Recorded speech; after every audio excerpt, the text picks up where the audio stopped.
तो क्या हाल चाल है आप सभी के चैनल में आप सबका स्वागत है। अनअवेयर गेमिंग आ गया है एक और नई वीडियो के साथ। तो जैसा कि आप सब देख सकते हैं हमने एक ऐप खोल रखा है जिसका नाम है इन्फिनिटी डिज़ाइन। आप इस ऐप की मदद से खुद अपने चैनल का लोगो बना सकते हैं, प्रोफाइल पिक्चर, कवर फोटो कुछ भी बना सकते हैं। मैंने खुद अपने चैनल की प्रोफाइल पिक्चर इसी ऐप से बना रखी है जो कि है और देखने में काफ़ी अच्छी है। तो चलिए पहले न्यू पे क्लिक करते हैं। न्यू पे क्लिक करने पर आप ऐसा ऑप्शन आ जाता है जहाँ पे आप नाम सेट कर सकते हैं, इन्फिनिटी हटा सकते हैं, हाइट एंड विड्थ सेट कर सकते हैं, कलर सेट कर सकते हैं। आप क्रिएट करते हैं तो क्रिएट पे जाने के बाद ब्लैंक पेज आ जाएगा जहाँ पे आप कुछ भी बना सकते हैं, फिर बाद में उसको सेव भी कर सकते हैं।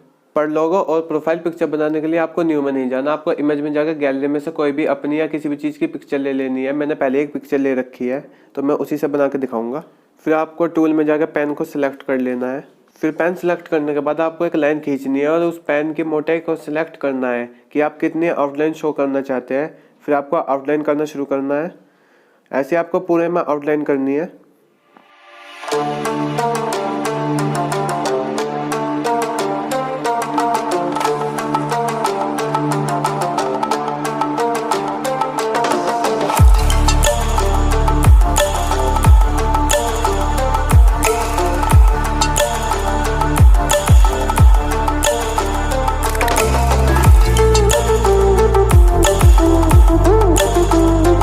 कलर चेंज करने का ऑप्शन नीचे है।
फिर आपको टूल में जाकर मूव के ऑप्शन को सिलेक्ट कर लेना है और पिक्चर को अलग कर लेना है। इससे खाली आउटलाइन बचेगी, पिक्चर अलग हो जाएगी। फिर पिक्चर की बाउंड्री के लिए आप स्क्वायर सिलेक्ट करके उसकी बाउंड्री बना लीजिए। फिर पेंट के लिए आपको टूल में जाकर पेंट को सिलेक्ट करना पड़ेगा और उससे आप फिर इसमें पेंट भर सकते हैं। और मैंने पिक्चर को नीचे कर दिया था जिससे कि मैं बाद में इसे देख के इसमें पेंट भर सकूँ। और पेंट के कलर आप नीचे से चेंज कर सकते हैं।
तो यहाँ पर वीडियो खत्म होती है। अगर अच्छी लगी हो तो लाइक एंड सब्सक्राइब करना, कोई गलती हुई तो कमेंट में बताना। चलिए अब अगली वीडियो में मिलते हैं।